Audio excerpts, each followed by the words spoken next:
कभी कभी रात की खामोशी में एक सवाल बहुत गहरा हो जाता है। जब आत्मा नया जन्म लेती है तो अपना सब कुछ क्यों भूल जाती है? यह सवाल अमारा नाम की आत्मा को भी सालों से परेशान करता रहा था। उसकी कहानी विहारपुर नाम के शांत पहाड़ी क्षेत्र से शुरू होती है, जहां एक समय वह आरुष नाम के युवक से गहराई से प्रेम करती थी। एक दुर्घटना में अमरा की मृत्यु हो गई और फिर उसकी आत्मा शरीर से अलग हो गई। लेकिन उसकी यात्रा दूसरों से थोड़ी अलग थी। जब अमरा अपने शरीर से निकलकर हवा में तैर रही थी, उसने देखा उसका शरीर चिता पर था। उसका परिवार रो रहा था, पर सबसे ज्यादा टूट चुका था आरुष। अमरा चीख कर कहना चाहती थी, मैं यहीं हूं, मैं तुम्हें छोड़कर नहीं गई। पर उसकी आवाज किसी तक नहीं पहुंची। और तभी उसने एक आवाज सुनी, चलिए अमरा, आपकी यात्रा अभी बाकी है। उसके सामने एक प्रकाश पुरुष खड़ा था, देवगामी। वे मृत्यु के मार्गदर्शक थे। अमरा डरी नहीं, लेकिन भीतर एक प्रश्न उभरा, क्या मैं अपनी यादें साथ ले जा पाऊंगी?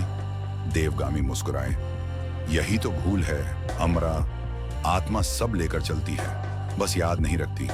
अमरा को यह जवाब अधूरा लगा, लेकिन वह आगे बढ़ी।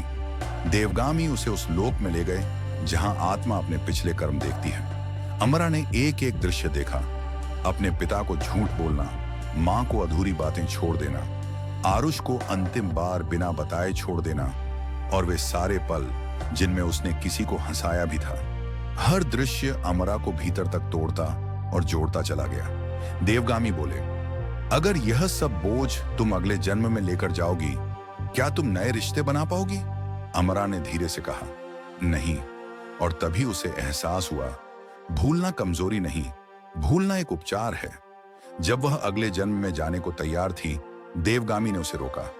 अमरा, तुम्हारी आत्मा एक विशेष चिन्ह लेकर जा रही है। अमरा चौंकी। चिन्ह? देवगामी ने बताया, बहुत कम आत्माएं ऐसी होती हैं जिन्हें एक सूक्ष्म स्मृति दी जाती है, पूरी याद नहीं, बस एक इतना छोटा लेकिन गहरा बीज जो अगले जन्म में रास्ता दिखाएगा। अमरा ने आश्चर्य से पूछा, कौन सी स्मृति?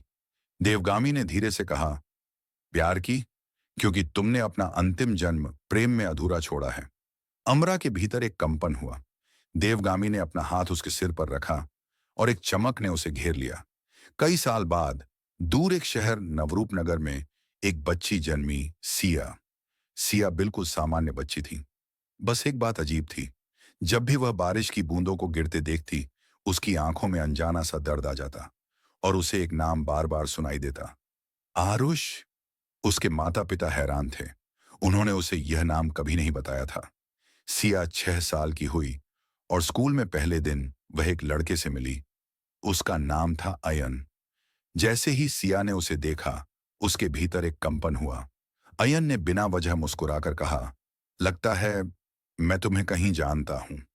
उसी पल सिया मुस्कुराई, आंखें चमकी और उसके भीतर वही आवाज आई, अमरा, तुम्हारा अधूरा प्रेम पूरा होने आया है।